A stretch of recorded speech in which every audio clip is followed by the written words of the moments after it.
Hello दोस्तों, आप सभी का स्वागत है समसामयिक घटना चक्र के इस ऑनलाइन प्लेटफॉर्म पर। मैं मोहित आप सभी का हार्दिक स्वागत करता हूं। आज अपने इस वीडियो में हम लोग चर्चा करेंगे 13 जनवरी 2026 के महत्वपूर्ण करंट अफेयर, जिसके अंतर्गत कुछ महत्वपूर्ण बिंदुओं पर हम लोग चर्चा करेंगे जो आपके समसामयिक घटनाक्रम है उन पर आधारित है और daily newspaper based current affair से लिए गए महत्वपूर्ण करंट अफेयर है।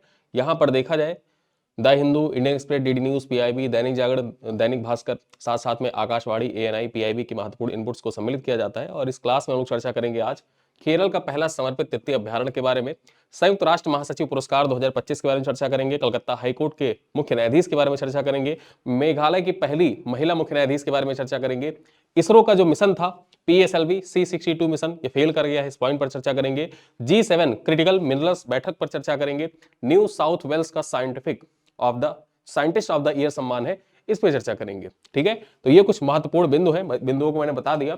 इन सारे बिंदुओं पर हम लोग चर्चा करेंगे और चर्चा से पूर्व मैं आपको यहां पर बताऊं कि पिछले वीडियो में क्या हमने पढ़ा था, पहले हम उसको रिवाइज करेंगे, फिर आगे बढ़ते हुए जो करंट अफेयर के इंपॉर्टेंट टॉपिक हैं उन पर चर्चा करेंगे। चलिए स्टार्ट करते हैं। यहां पर देखा जाए, कल हमने अपने वीडियो में देखा था कि FSS को AI सुरक्षा हेतु ISO 42001 प्रमाणन प्रदान किया गया है। ठीक है, भुगतान प्रौद्योगिकी के क्षेत्र में अग्रणी कंपनी जो है फाइनेंशियल सॉफ्टवेयर एंड सिस्टम्स, इसको देखा जाए ISO IEC 42001 प्रमाणन प्राप्त करने वाली भारत और मध्य पूर्व की पहली भुगतान कंपनी बन गई है। यह प्रमाणन बैंकिंग तकनीकी में AI के नैतिक और सुरक्षित उपयोग के प्रति उनकी वैश्विक प्रतिबद्धता को दर्शाता है। फिर हमने चर्चा किया था अपने अगले बिंदु पर कि 2026 को देखा जाए जो UNGA है, ठीक है, UNGA संयुक्त राष्ट्र महासभा है, उसके द्वारा देखा जाए तो चरागाहों और पशुपालकों का अंतरराष्ट्रीय वर्ष घोषित किया गया है। यह पॉइंट आपकी परीक्षा के दृष्टिकोण से मोस्ट इंपॉर्टेंट है। आपके परीक्षा में डायरेक्टली सवाल पूछा जा सकता है कि UN के द्वारा देखा जाए 2026 का साल किस रूप में सेलिब्रेट किया जा रहा है, चरागाहों और पशुपालकों का अंतरराष्ट्रीय वर्ष। यहां पर चर्चा करते हैं कि संयुक्त राष्ट्र महासभा ने वर्ष 2026 को चरागाहों और पशुपालकों का अंतरराष्ट्रीय वर्ष घोषित किया है। इसका उद्देश्य विश्व की आधी भूमि पर फैले चरागाहों का संरक्षण करना और पशुपालक समुदायों की खाद्य सुरक्षा तथा आजीविका को वैश्विक पहचान दिलाना है। चलिए आगे देखें। जेनसन हुआंग के बारे में चर्चा कर ले। एनवीडिया के संस्थापक, एनवीडिया कंपनी जो है उसके संस्थापक है जेनसन हुआंग। इनको देखा जाए IEEE मेडल ऑफ ऑनर से सम्मानित किया गया है। ये जो IEEE मेडल ऑफ ऑनर है, इसमें देखें तो $20 लाख की पुरस्कार राशि भी प्रदान की जाती है। ठीक है, और यहां पर देखा जाए यह सम्मान तकनीकी की दुनिया में सबसे प्रतिष्ठित वैश्विक पुरस्कार माना जाता है, IEEE मेडल ऑफ ऑनर।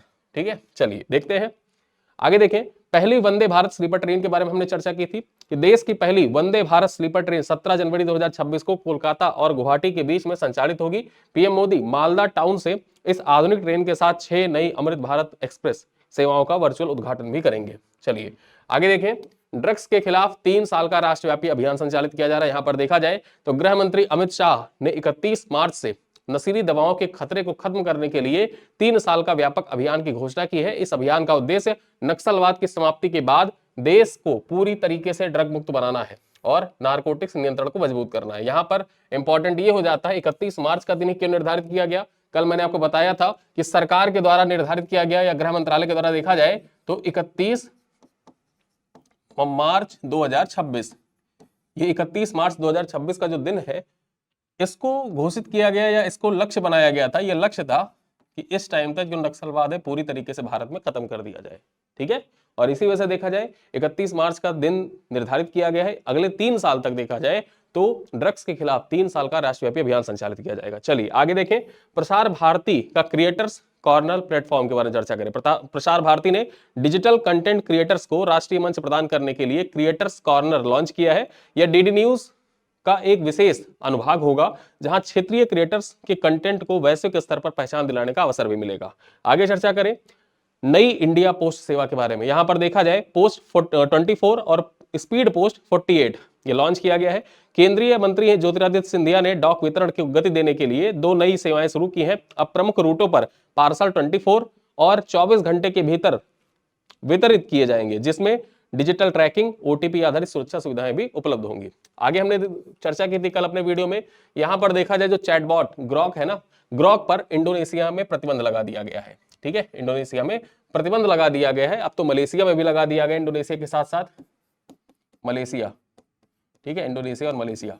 अब यहां पर इंडोनेशिया जो था ये पहला कंट्री था जिसने ग्रॉक पर प्रतिबंध लगाया था और ये प्रतिबंध अस्थायी था। बेसिकली जो ग्रॉक चैटबॉट है इसका यूज करके लोग जो कंटेंट बनाते थे, ठीक है, अश्लील कंटेंट बनाते थे, इसी वजह से देखा जाए तो इसको बैन कर दिया है। आगे चर्चा करें, विशाखापत्तनम में नई समुद्री परियोजनाएं, चर्चा करें तो यहां पर देखा जाए जलमार्ग मंत्री सर्बानंद सोनोवाल ने आंध्र प्रदेश के पहले प्रकाश स्तंभ संग्रहालय और एक अत्याधुनिक टेक्नोलॉजी सेंटर की नींव रखी है। यहां पर देखा जाए 305 करोड़ रुपए की लागत से बनने वाला यह केंद्र जहाज डिजाइन और समुद्री अनुसंधान पर ध्यान केंद्रित करेगा। फिर हमने चर्चा की थी नेशनल बॉक्सिंग चैंपियनशिप के बारे में, जिसका आयोजन कहां पर किया जा रहा है, इसका आयोजन हो रहा है ग्रेटर नोएडा उत्तर प्रदेश में। यहां पर लवलीना बोरगोहेन और निखत जरीन ने गोल्ड मेडल जीता है। साथ ही साथ मोहम्मद जो हसामुद्दीन है, इन्होंने भी 60 किलोग्राम वर्ग कैटेगरी में गोल्ड मेडल जीता है। फिर हमने चर्चा किया फीफा वर्ल्ड कप के बारे में। यहां पर देखा जाए जो फीफा वर्ल्ड कप की ट्रॉफी थी ये भारत दौरे पर है, ठीक है, ये भारत दौरे पर है और यहां पर देखा जाए 3 दिन भारत दौरे पर है, 3 दिन में 2 दिन ये नई दिल्ली में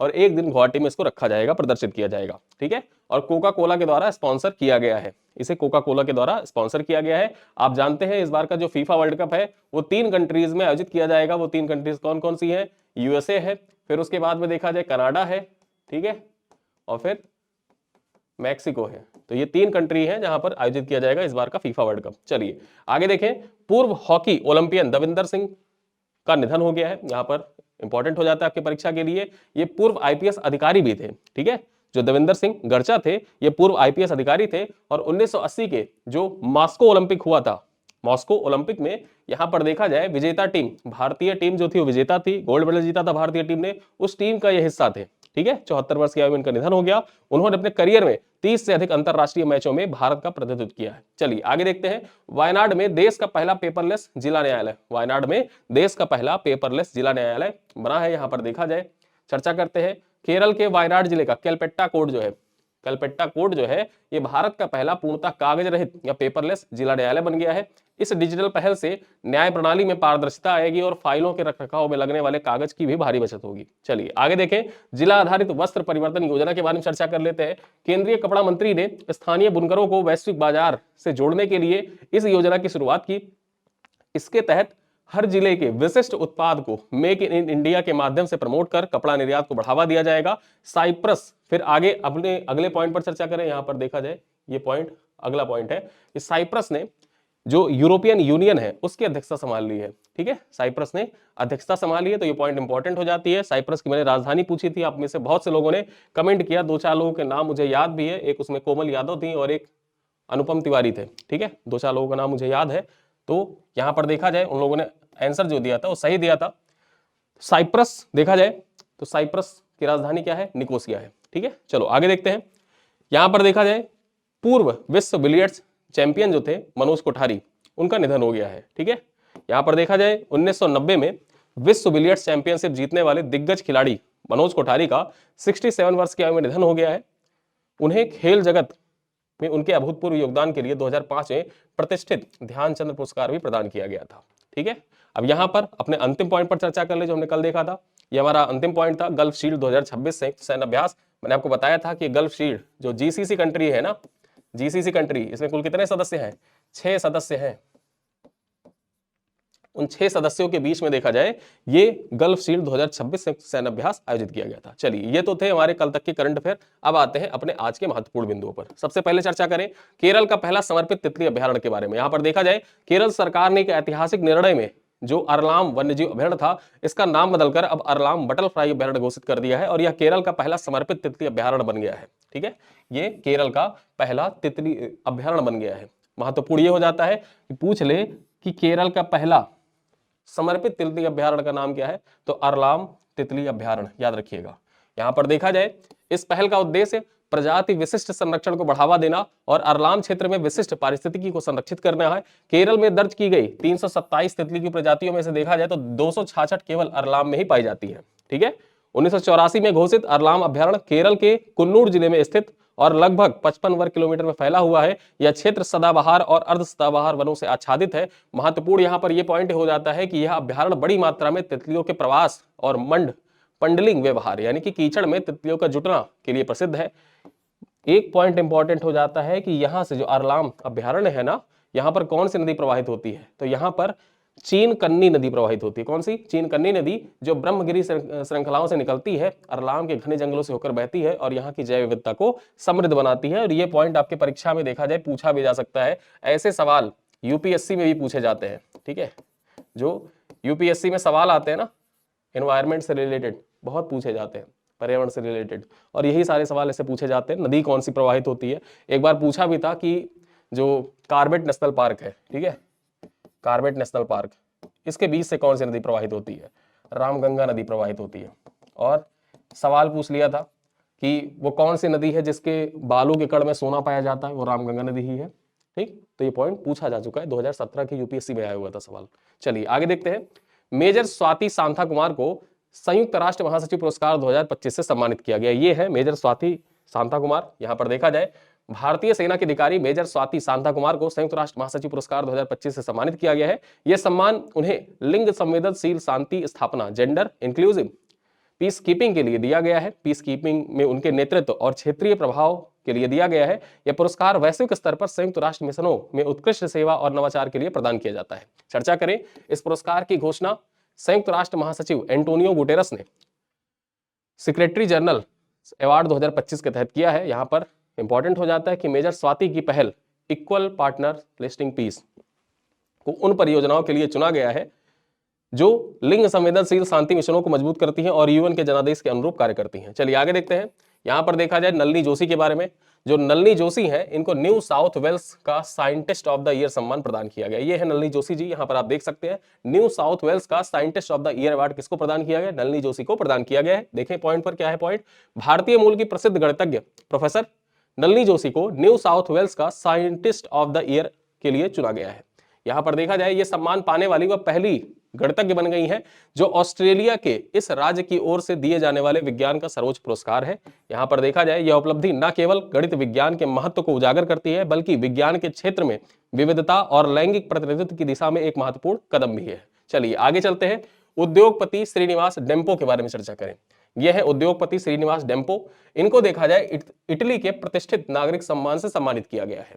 ठीक है, भारत और इटली के बीच में मजबूत होते संबंधों के प्रतीक बनकर गोवा के प्रसिद्ध उद्योगपति श्रीनिवास डेम्पो को इटली सरकार ने अपने प्रतिष्ठित नागरिक सम्मान आर्डिन डेला स्टेला डी इतालिया से सम्मानित किया है। ये आर्डिन डेला स्टेला डी इतालिया सम्मान ये इटली का देखा जाए नागरिक सम्मान है। जैसे भारत में भारत रत्न होता है नागरिक सम्मान है, उसी प्रकार से जैसे भारत में भारत रत्न, पद्मश्री, पद्म विभूषण है, उसी प्रकार से इटली का नागरिक सम्मान है।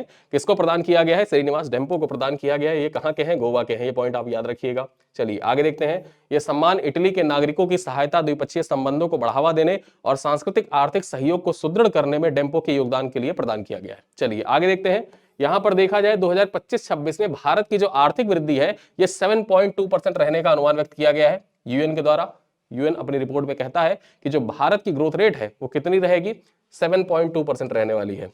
ठीक है, 7.2% रहने वाली है। चर्चा करते हैं। संयुक्त राष्ट्र की एक हालिया रिपोर्ट के अनुसार भारतीय वित्तीय वर्ष 2025-26 में लगभग 7.2 की मजबूत आर्थिक वृद्धि दर्ज कर सकता है भारत। यहां पर देखा जाए यह आकलन संयुक्त राष्ट्र आर्थिक और सामाजिक मामलों के विभाग यानी कि UNDESA के द्वारा जारी रिपोर्ट विश्व आर्थिक स्थिति और संभावना 2026 में व्यक्त किया गया है। यहां पर चर्चा करें तो रिपोर्ट के अनुसार भारत की इस तेज वृद्धि का प्रमुख मजबूत घरेलू खपत और सार्वजनिक निवेश होंगे। ये कारक अमेरिका द्वारा लगाए गए उच्च टैरिफ के नकारात्मक प्रभाव को काफी हद तक संतुलित करने में मदद भी प्रदान करेंगे। वहीं भारत सरकार ने 2025-26 के लिए अपने प्रथम अग्रिम यानी कि जीडीपी अनुमान में 7.4% आर्थिक वृद्धि का अनुमान लगाया है, जो इस रिपोर्ट से थोड़ा अधिक है। यहां पर देख सकते हैं आप जो 7.4% 2025-26 का आंकड़ा यहां पर लिखा हुआ है। चलिए आगे चलते हैं। भविष्य को देखते हुए देखा जाए तो यूएन के द्वारा जो अनुमान व्यक्त किया गया है वो कौन से हैं अनुमान? यहां पर देखा जाए जो 26-27 है भारत की जीडीपी 6.6% के हिसाब से ग्रो कर सकती है और 27-28 में देखा जाए तो यह 6.8% के हिसाब से भारत की जीडीपी ग्रो कर सकती है, ऐसा यूएन कह रहा है। चलिए आगे देखते हैं। भारतवंशी खगोल वैज्ञानिक को ब्रिटेन में गोल्ड मेडल से सम्मानित किया गया। यहां पर देखा जाए ये भारतीय मूल के खगोल वैज्ञानिक है प्रोफेसर श्रीनिवास कुलकर्णी। ठीक है, प्रोफेसर श्रीनिवास कुलकर्णी जी हैं। इनको देखा जाए तो लंदन रॉयल एस्ट्रोनॉमिकल सोसाइटी का गोल्ड मेडल प्रदान किया गया है। ठीक है, इनको रॉयल एस्ट्रोनॉमिकल सोसाइटी का गोल्ड मेडल इनको दिया जाएगा। यहां पर देखा जाए महाराष्ट्र में जन्मे श्रीनिवास कुलकर्णी अमेरिका के कैलिफोर्निया इंस्टीट्यूट ऑफ टेक्नोलॉजी में प्रोफेसर हैं और वे गामा रे बस्टर की खोज भी कर चुके हैं। ठीक है, इन्होंने गामा रे बर्स्ट का खोज भी किया था। ठीक, तो इनका नाम याद रखिएगा, श्रीनिवास कुलकर्णी। इनको देखा जाए ब्रिटेन में गोल्ड मेडल से सम्मानित किया जाएगा लंदन की रॉयल एस्ट्रोनॉमिकल सोसाइटी के द्वारा। चलिए आगे चलते हैं, जस्टिस सुजाय पाल के बारे में चर्चा करें। जस्टिस सुजाय पाल कलकत्ता हाई कोर्ट के मुख्य न्यायाधीश बनेंगे। यहां पर देखा जाए सुप्रीम कोर्ट कोलेजियम ने जस्टिस सुजाय पाल को कलकत्ता हाई कोर्ट के मुख्य न्यायाधीश नियुक्त करने की सिफारिश की है। कलकत्ता हाई कोर्ट के मुख्य न्यायाधीश नियुक्त करने की सिफारिश की गई है। यहां पर देखा जाए कोलेजियम की बैठक 9 जनवरी को हुई, जिसका नेतृत्व प्रधान मुख्य न्यायाधीश सूर्यकांत ने किया था। बैठक में जस्टिस सुजाय पाल की नियुक्ति पर चर्चा के बाद यह सिफारिश की गई है। और यहां पर देखा जाए अगले यहां पर मुख्य न्यायाधीश कौन होंगे, सुजाय पाल होंगे कलकत्ता हाई कोर्ट के। चलिए आगे देखते हैं, मेघालय की पहली महिला मुख्य न्यायाधीश के बारे में चर्चा करें। मेघालय की पहली महिला मुख्य न्यायाधीश के बारे में चर्चा करते हैं। पूर्वोत्तर भारत की न्यायपालिका के लिए एक ऐतिहासिक क्षण है। मेघालय ने अपनी पहली महिला मुख्य न्यायाधीश के रूप में न्यायमूर्ति रेवती मोहिते डेरे की नियुक्ति की है। ठीक है, रेवती मोहिते डेरे, ये किस राज्य की पहली महिला मुख्य न्यायाधीश बनी है? सवाल पूछे तो मेघालय की ये पहली महिला मुख्य न्यायाधीश बनी है। चलिए आगे देखते हैं, उनकी नियुक्ति को उच्च न्यायपालिका में लैंगिक प्रतिनिधित्व को बढ़ाने और क्षेत्र में न्यायिक नेतृत्व को सुदृढ़ करने की दिशा में एक महत्वपूर्ण कदम माना जा रहा है। न्यायमूर्ति रेवती मोहिते डेरे ने मेघालय उच्च न्यायालय में की पहली महिला मुख्य न्यायाधीश के रूप में शपथ ली है। यहां पर पॉइंट इंपॉर्टेंट ये हो जाता है कि किसका स्थान लिया है, सोमेन सेन का स्थान लिया है, जिनका तबादला केरल उच्च न्यायालय में कर दिया गया है। चलिए आगे देखते हैं, यहां पर देखा जाए राजनेता पवन कल्याण के बारे में। राजनेता और अभिनेता पवन कल्याण, यहां पर आप जानते हैं ये आंध्र प्रदेश के, ठीक है, आंध्र प्रदेश के डिप्टी सीएम भी हैं। आंध्र प्रदेश के डिप्टी सीएम है पवन कल्याण। इनको देखा जाए टाइगर ऑफ मार्शल आर्ट की उपाधि दी गई है। टाइगर ऑफ मार्शल आर्ट की उपाधि दी गई है, यहां पर चर्चा कर लें। अभिनेता और राजनेता पवन कल्याण ने जापानी मार्शल आर्ट केंजुत्सु तलवारबाजी में अंतरराष्ट्रीय स्तर पर बड़ी उपलब्धि हासिल की है। उन्होंने इस पारंपरिक सुमराई कला में 5वीं डैन ब्लैक बेल्ट प्राप्त की है, और जो किसी भी गैर जापानी के लिए बहुत दुर्लभ सम्मान माना जाता है। चर्चा कर लेते हैं, यहां पर देखा जाए उन्हें गोल्डन ड्रैगन्स संगठन द्वारा टाइगर ऑफ मार्शल आर्ट की उपाधि भी दी गई है। इसके साथ ही वे जापान के प्रसिद्ध ताकेडा सिंगेन समुराई वंश से में शामिल होने वाले पहले तेलुगु व्यक्ति बन गए हैं। ये पॉइंट इंपॉर्टेंट हो जाता है कि जापान का जो प्रसिद्ध ताकेडा सिंगेन समुराई वंश है, यहां पर देखा जाए जो समुराई, आपने यूट्यूब पर बहुत सारे वीडियोस देखे होंगे और एनिमे कार्टून देखे होंगे समुराई का।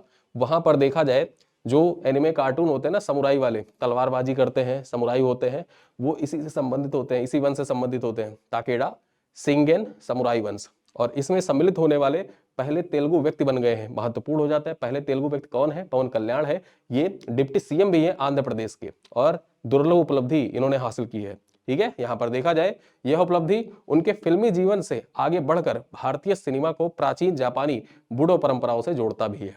चलिए आगे चलते हैं, भारत और जर्मनी ने डिफेंस प्रोडक्शन में एमओयू पर साइन किया है। डिफेंस प्रोडक्शन में एमओयू पर हस्ताक्षर किया है। जैसा कि आप जानते हैं कि फ्रेडरिक मर्ज 2 दिवसीय भारत यात्रा पर थे। ठीक है, और यहीं पर देखा जाए 2 दिवसीय भारत यात्रा के दौरान एमओयू पर साइन किया गया है डिफेंस प्रोडक्शन के लिए। गुजरात के गांधीनगर में 12 जनवरी को पीएम मोदी और जर्मन चांसलर फ्रेडरिक मर्ज के बीच मीटिंग हुई, और यहां पर बैठक में भारत और जर्मनी ने डिफेंस प्रोडक्शन और ग्रीन टेक्नोलॉजी से जुड़े एक समझौते पर साइन किया है। हालांकि समझौते तो यहां पर बहुत सारे हुए हैं, लेकिन उनमें से देखा जाए डिफेंस प्रोडक्शन और ग्रीन टेक्नोलॉजी पर एक समझौता ज्ञापन हस्ताक्षरित हुआ। फोकस हमारा वहां पर है। यहां पर देखें, भारत ने जर्मनी के थेसन ग्रुप कंपनी कि मजगांव डॉक से बिल्डर्स लिमिटेड है, इसके बीच में 6 एडवांस पनडुब्बियों के प्रोडक्शन के लिए डील हुई है। ठीक है, भारत और जर्मनी दोनों देशों के बीच द्विपक्षीय व्यापार अब $50 अरब पहुंच गया है। ज्ञातव्य है कि जर्मन चांसलर फ्रेडरिक 2 दिवसीय भारत यात्रा पर आए हुए हैं। फ्रेडरिक मर्ज की यह पहली भारत यात्रा है। इससे पहले जो चांसलर थे ओलाफ सोल्ज, वो भारत 2023 में और अक्टूबर 2024 में आए हुए थे। ठीक है, तो ये पॉइंट आप याद रखिएगा। चलिए आगे देखते हैं, इसरो का जो PSLV C62 मिशन था, ये फेल कर गया है। ठीक है, ये मिशन फेल कर गया है। चर्चा करते हैं, इंडियन स्पेस रिसर्च ऑर्गेनाइजेशन यानी कि इसरो का साल 2026 का पहला मिशन PSLV C62 फेल हो गया है। PSLV C62 मिशन जो था, इसके तहत EOS 09 अर्थ ऑब्जर्वेशन सैटेलाइट को 524 किलोमीटर की सन सिंक्रोनस पोलर ऑर्बिट में स्थापित किया जाना था। ठीक है, इसके तहत देखा जाए जो PSLV C62 मिशन था, इसके तहत क्या होना था, जो अर्थ ऑब्जर्वेशन सैटेलाइट था 09, इसको देखा जाए 524 किलोमीटर की सन सिंक्रोनस ऑर्बिट में स्थापित करना था, लेकिन यह स्थापित हो नहीं सका। रॉकेट 12 जनवरी की सुबह 10:18 पर आंध्र प्रदेश के श्रीहरिकोटा स्थित अंतरिक्ष केंद्र से 16 सैटेलाइट लेकर उड़ा था। ठीक है, यहां पर देखा जाए इसरो चीफ VR नारायणन बताया है कि रॉकेट लॉन्चिंग के तीसरे चरण में गड़बड़ी आ गई, जिसके कारण ये अपना रास्ता भटक गया। ज्ञातव्य है कि पिछले साल 18 मई को भी इसरो का C61 मिशन, इसरो का PSLV C61 मिशन जो था, ये तकनीकी खराबी के कारण तीसरे स्टेज में फेल कर गया था। और सेम वैसा ही हुआ कि तीसरा स्टेज आया तो ये मिशन फेल कर गया, PSLV C62 मिशन भी। और ये 2026 का पहला मिशन था। महत्वपूर्ण हो जाता है, परीक्षा में डायरेक्टली आपसे पूछ सकता है कि इसरो का 2026 का पहला मिशन कौन सा था। ठीक है, तो याद रखना PSLV C62 मिशन। चलिए आगे चलते हैं। केंद्रीय मंत्री अश्विनी वैष्णव G7 क्रिटिकल मिनरल्स बैठक में सम्मिलित हुए हैं। ठीक है, केंद्रीय इलेक्ट्रॉनिक्स और सूचना प्रौद्योगिकी मंत्री अश्विनी वैष्णव जो है 12 जनवरी को वॉशिंगटन DC में G7 क्रिटिकल मिनरल्स की बैठक में हिस्सा लिया, पार्टिसिपेट किया। यहाँ पर आप देख सकते हैं, यह है अश्विनी वैष्णव। महत्वपूर्ण यह हो जाता है, परीक्षा में डायरेक्टली पूछे कि G7 क्रिटिकल मिनरल्स की बैठक का आयोजन कहां पर किया गया। ठीक है, ये जो G7 क्रिटिकल मिनरल्स मीटिंग थी, इसका आयोजन कहां पर किया गया था, वॉशिंगटन DC में इसका आयोजन किया गया था। ठीक है, चलिए आगे देखते हैं। G7 critical minerals minister level की एक काउंसिल है जो क्रिटिकल मिनरल्स के लिए सिक्योर सप्लाई चेन पर काम करती है। 7 मेंबर्स के इस काउंसिल में भारत समेत यूनाइटेड नेशन है, Britain, Japan, France, Germany, Italy और कनाडा। यहां पर नेशन नहीं होगा, यूनाइटेड किंगडम होगा। ठीक है, United kingdom, Britain, Japan, France, Germany, Italy और कनाडा सम्मिलित है। इसमें देखा जाए लिथियम, कोबाल्ट, ग्रेफाइट, तांबा जैसे दुर्लभ खनिज सम्मिलित है, जो डिफेंस सिस्टम में इलेक्ट्रॉनिक्स, बैटरी और मैन्युफैक्चरिंग जैसे काम के लिए उपयोगी होता है। आगे चर्चा करते हैं। यहाँ पर देखा जाए UN इंटरनेशनल कोर्ट में अब म्यांमार रोहिंग्या नरसंहार जो था, इसकी सुनवाई होगी। महत्वपूर्ण हो जाता है, रोहिंग्या नरसंहार जो था, यहाँ पर देखा जाए म्यांमार में रोहिंग्यों का नरसंहार हुआ था, जिससे आसपास के जो देश थे उनमें रोहिंग्या संकट उभरा था। ठीक है, तो अब UN में इसकी सुनवाई की जाएगी। यूनाइटेड नेशंस इंटरनेशनल कोर्ट जो है, यहाँ पर देखा जाए इंटरनेशनल कोर्ट ऑफ जस्टिस में म्यांमार रोहिंग्या नरसंहार के मामले पर सुनवाई होगी। साल 2017 में म्यांमार की सेना के चलाए अभियान के चलते 7 लाख रोहिंग्या अपने घर छोड़कर बांग्लादेश गए थे। ये केस 2019 में द गाम्बिया ने दायर किया था, जिसमें आरोप लगाया गया था कि म्यांमार में 1948 के जेनोसाइड कन्वेंशन नरसंहार रोकथाम एग्रीमेंट का उल्लंघन करते हुए रोहिंग्या मुस्लिमों के खिलाफ नरसंहार किया गया है। ठीक है, यह सुनवाई द गाम्बिया बनाम म्यांमार के तहत हो रही है, जिसमें 11 देशों ने गाम्बिया का सपोर्ट किया है। 11 देशों ने गाम्बिया का सपोर्ट किया है। यहां पर देखा जाए 2019 में हुई शुरुआती सुनवाई के दौरान देखा जाए म्यांमार की तत्कालीन नेता जो आंग सान सूकी थी, इन्होंने गाम्बिया के आरोपों को अधूरे और भ्रामक करार दिया था। लेकिन अब वापस से आज से सुनवाई स्टार्ट हो गई है। देखते हैं आगे क्या होता है, क्या फैसला आता है, उस फैसले पर हम लोग विचार करेंगे। उसके साथ साथ में कुछ चलते चलते कुछ महत्वपूर्ण प्रश्न है, इनका उत्तर आप कमेंट बॉक्स में दीजिएगा। पहला सवाल क्या है कि केरल का पहला समर्पित तितली अभ्यारण्य कौन सा है? साइलेंट वैली अभ्यारण्य, पैराम्बिकुलम अभ्यारण्य, अरलाम बटरफ्लाई अभ्यारण्य या वायनाड वन्यजीव अभ्यारण्य। आगे चर्चा करें। संयुक्त राष्ट्र महासचिव पुरस्कार 2025 से किस भारतीय सैन्य अधिकारी को सम्मानित किया गया है? Major Radhika Sen, major Swathi Santha Kumar, colonel Sofiya Qureshi या लेफ्टिनेंट कर्नल निहारिका। आगे देखें, क्वेश्चन नंबर 3 है, न्यू साउथ वेल्स की साइंटिस्ट ऑफ द ईयर बनने वाली पहली गणितज्ञ कौन बनी है? कुमुद श्रीनिवास, गगनदीप कांग, नलिनी जोशी या सुनीता विलियम्स। आगे देखें, क्वेश्चन नंबर 4 क्या है, संयुक्त राष्ट्र की रिपोर्ट के अनुसार भारत की आर्थिक वृद्धि दर 2025-26 में लगभग कितने % रहने का अनुमान है? 6.5%, 6.8%, 7.0% या 7.2%। और अंतिम सवाल यह है कि इसरो का PSLV C62 मिशन किस कारण से असफल हुआ? ठीक है, किस कारण से असफल हुआ? पहले चरण में ईंधन की कमी के कारण, दूसरे चरण में संचार विफलता के कारण, तीसरे चरण में तकनीकी गड़बड़ी के कारण या उपग्रह में सॉफ्टवेयर त्रुटि के कारण। तो ये 5 सवाल हैं, इन 5 सवालों का उत्तर आप कमेंट बॉक्स में दीजिएगा। और वीडियो कैसा लगा इसके बारे में भी आप लोग वीडियो के कमेंट बॉक्स में बता सकते हैं। वीडियो आपके लिए उपयोगी है, हितकर है, तो कमेंट बॉक्स में जरूर बताया करें। साथ साथ में इस वीडियो की जो टेस्ट होते हैं उन टेस्ट को आप ऐप पर जाकर अटेम्प्ट कर सकते हैं। सारे टेस्ट ऐप पर लगा दिए गए हैं। इस क्लास की पीडीएफ आपको व्हाट्सएप ग्रुप में कल शेयर कर दी जाएगी। इसके लिए आप व्हाट्सएप ग्रुप में जुड़ सकते हैं। जो लोग बैच को परचेज कर चुके हैं, आप एनरोल हो चुके हैं हमारी मासिक पैकेज में और अभी तक व्हाट्सएप ग्रुप में नहीं जुड़े हैं, वो हमारे हेल्पलाइन नंबर पर कॉल करके व्हाट्सएप ग्रुप में जरूर जुड़ जाएंगे।